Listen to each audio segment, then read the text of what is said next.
الحمد لله رب العالمين الرحمن الرحيم مالك يوم الدين إياك نعبد وإياك نستعين اهدنا الصراط المستقيم صراط الذين أنعمت عليهم غير المغضوب عليهم ولا الضالين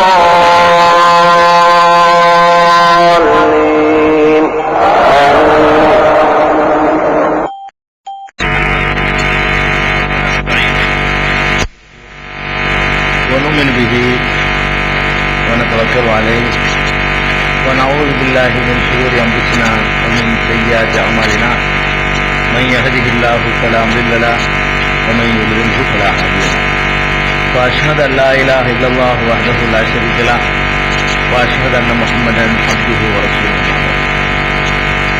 கண்ணியத்திற்குரிய எல்லாம் வல்ல அல்லாஹ் ஜல்ல ஷானஹு தஆலாவின் நல்லடியார்களே, அல்லாஹுடைய பேரருளால் அவனுடைய மார்க்கத்தின் தனிச்சிறப்புகளை அறிந்து கொள்வதற்காக இந்த தொடர் நிகழ்ச்சி ஏற்பாடு செய்யப்பட்டிருக்கிறது.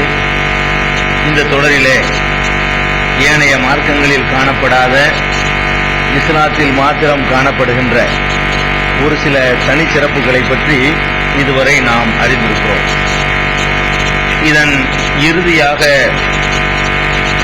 இந்த உரையிலே இஸ்லாமிய மார்க்கம் மனித உரிமைகளுக்கு மிக அதிகமான முக்கியத்துவம் வழங்குகிறது என்பதையும், அந்த மனித உரிமைகளை பொதுவாக பேசுவதுடன் குறிப்பாகவும் ஒவ்வொருவரும் மற்றவரோடு நடந்து கொள்ள வேண்டிய விதங்களையும் இஸ்லாம் விளக்கமாக எடுத்துரைக்கிறது என்பதையும், அதில் பெற்றோருக்கு செய்ய வேண்டிய கடமைகளை பற்றியும் நாம் பார்த்தோம்.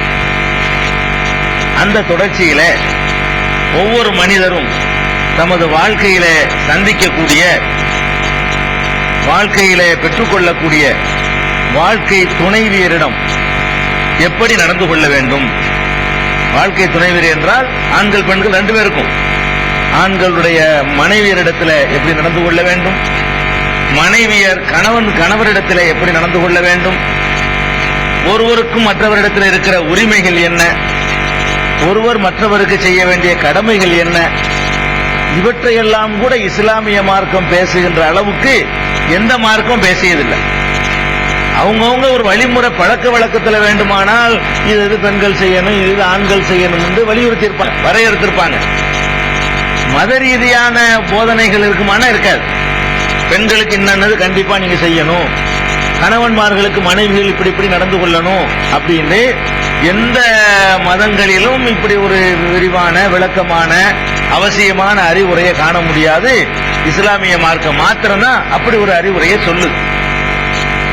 தனித்து வாழ முடியாத ஒரு மனிதனுக்கு உள்ளத்துக்கு அமைதி ஏற்படுத்துவதற்காக வேண்டி அல்லாஹ் உங்களுக்கு ஜோடியை ஏற்படுத்தி இருக்கிறான் என்று இந்த வாழ்க்கை துணை அமைவதற்கான நோக்கத்தில் இருந்து அல்லாஹ் ஆரம்பிக்கிறான். எதுக்குன்னா தஸ்குனு இலைஹா, உங்களுக்கு ஒரு ஜோடியை அல்லாஹ் அமைத்திருப்பது எதற்கு என்று சொன்னால், நீங்கள் அவர்களோடு கூடி ஒரு அமைதி பெறுவதற்காகத்தான். அந்த மாதிரியான ஒரு உறவுல ஈடுபடுவதன் மூலமாக மனிதனுடைய உணர்வுகள் ஒரு கட்டுக்குள்ள வருது, ஒரு அமைதி கிடைக்குது, ஒரு நிம்மதி கிடைக்குது, ஒரு மகிழ்ச்சி கிடைக்குது. அந்த மகிழ்ச்சிக்காக வேண்டிதான் ஒருத்தருக்கு ஒருத்தர் ஜோடிய நம்ம ஏற்படுத்தி இருக்கிறோம் என்று அல்லாஹ் ரப்புல் ஆலமீன் சொல்றான். இப்படி எந்த இரத்த சம்பந்தமும் இல்லாம, பெரும்பாலும் யார் என்று தெரியாம, சில இடங்கள்ல தெரிஞ்சவங்களா இருப்பாங்க, உறவா இருந்தா பெரும்பாலும் யாருன்னு தெரியாம நம்மளோட எல்லா வகையிலையும் வித்தியாசப்பட்டிருக்கக்கூடிய பண்பாட்டுல, பழக்க வழக்கத்துல, உணவு முறையில, மற்ற எல்லாத்துலையும் பல வகையிலையும் சம்பந்தம் இல்லாத ஒரு ஆணும் பெண்ணும் இணைகிறாங்க ஒரு குடும்ப வாழ்க்கைங்கிற பெயர்ல. இந்த இணைவது என்பது இஸ்லாமிய பார்வையில் எப்படி சொல்லப்படுதுன்னா, இத ஒரு அக்ரிமெண்ட், ஒப்பந்தம் இஸ்லாம் சொல்லுது. முதல்ல இதான் முக்கியமான அம்சம். உலகத்தில் எந்த மார்க்கமும் திருமணத்தை ஒப்பந்தம்னு சொல்லவே இல்லை.